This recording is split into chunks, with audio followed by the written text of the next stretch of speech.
Hey, it's Lori Neverman from Common Sense Home, and today we're taking a look at the Emergency Essentials 2-Week Survival in a Pail Kit. They gave me a holler last month, said, would you like to look it over? And so, here we are. First things first, you're going to need some kind of tool to get into this bucket. It is really tightly sealed. There's a safety strip that I pulled off to, the double integrity kind of thing. And then we had to use the pry bar to get in, and it took some muscle. So it will keep really well in storage. It's probably watertight because there's a gasket, but just make sure you have plans. Get one of these if you don't have one for opening the 5 or 6 gallon pails. Just have it on hand. It's a useful tool. Anyway, once you bust in, it has an emergency water filter, emergency blanket, a little cook pot, and a little mini folding camp stove. It also has an assortment of foods. This is the stuff with a really long shelf life. It's got fairly short ingredients compared to some, but if you're looking for GMO-free, organic, or gluten-free, nope, this is not for you. If you're looking for something that can sit on the shelf, get it, forget it, not worry about it. It'll be there when you need it, 5 years, 10 years. This is a decent choice. We have banana chips, a couple of oatmeals, 8 entrees, 4 soups, and 3 meal shakes. One thing that's a little awkward, and you might want to, this is designed to have roughly 2,000 calories for a 2-week time period for one person. But the packages are pretty big. Something like this is, I believe, 8 servings.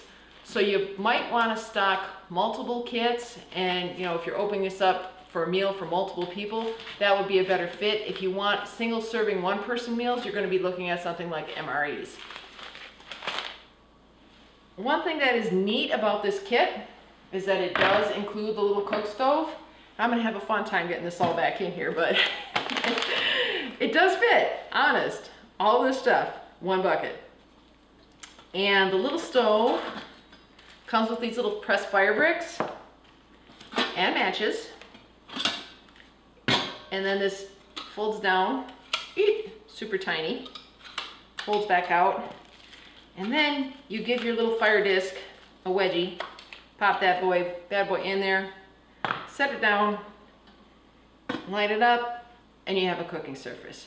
Now when you're getting ready to use this, make sure you are doing it on a fireproof surface. Do not fire it up on your kitchen counter unless you put a sheet of metal or something like a cake pan or something.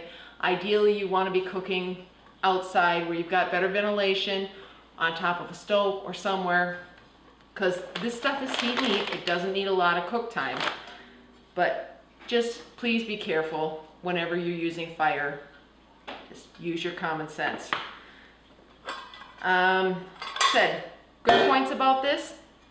It has foodstuffs, has quite a bit of calories, quite a few calories in a limited amount of space. Packs up tight.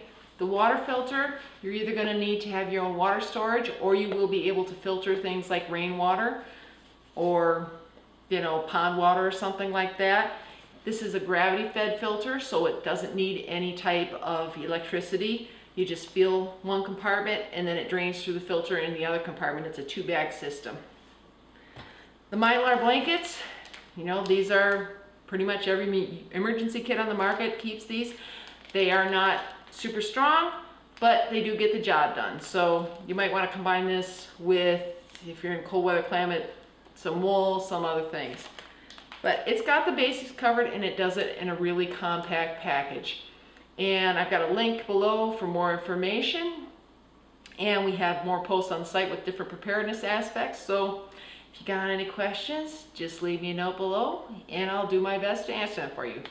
Thank you so much, and hope you found this useful, and poke around and check out some other videos.